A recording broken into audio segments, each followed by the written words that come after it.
Hi everyone, it's Beck here. I'm back again. I just got a couple of messages saying that for some reason the last live didn't load properly and there was big breaks and pauses in it. So I'm not sure what happened, so I'll quickly recap of what I was just talking about. So today's topic is keto, and what is keto and what can I eat on keto. I get contacted all the time and have questions and see questions in groups of people asking, what is keto, what can I eat? And there are so many different types of keto and people have their own opinions that the new person starting out gets so confused and overwhelmed with all this information. So I'm just looking at my notes if I look down. So with keto, I see that there are two major camps, and then within those camps there's lots of sub-camps, and every group will have its own ideologies, their own view of keto and what has worked for them and what keto should be.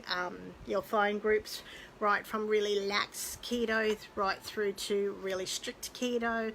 You'll see ones which go more towards higher fat, moderate protein and low carbs. Then there's other ones which are higher protein, moderate fat and low carbs, and then there's other ones which are low fat, moderate carbs and higher protein. So there's all different types of keto.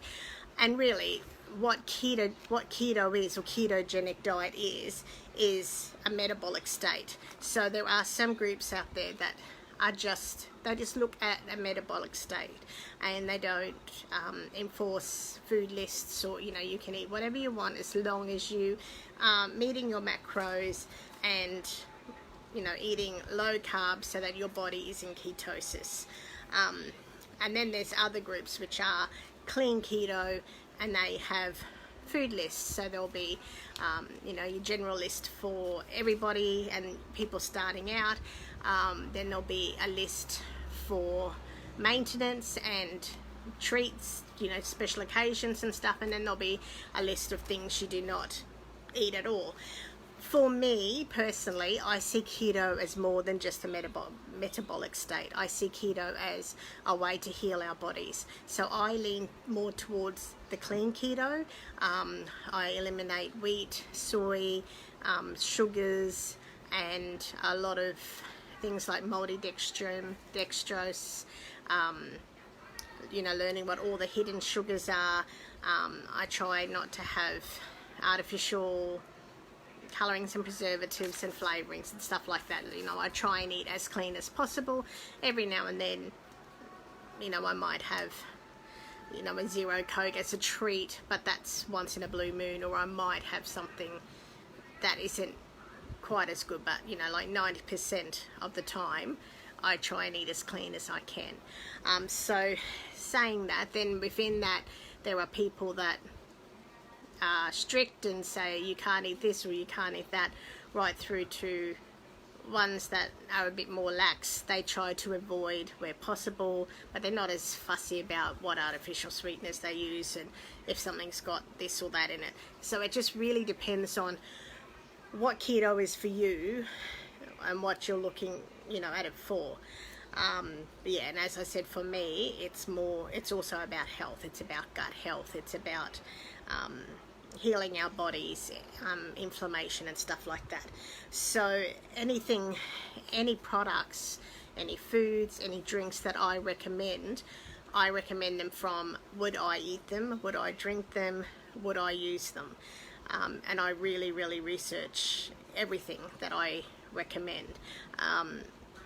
So it's really important to learn how to read labels and not just the nutritional panel. Like the nutritional panel, sorry, my setup's not very good. My phone's moving. It will tell you, the fat content, the carb content, and the protein content, but you need to look more at that if you're wanting to do it for health, for inflammation, for gut health, for things like that. You want to look at the ingredients. What are the ingredients? And some companies just whack keto on stuff because keto is the in thing now, and people like to make money off the in thing, so they'll portray it as keto, but yes, it would fit into a metabolic state, but some of the ingredients are not keto. There are other things which they label as keto, but they don't add up the carbs that are under 1.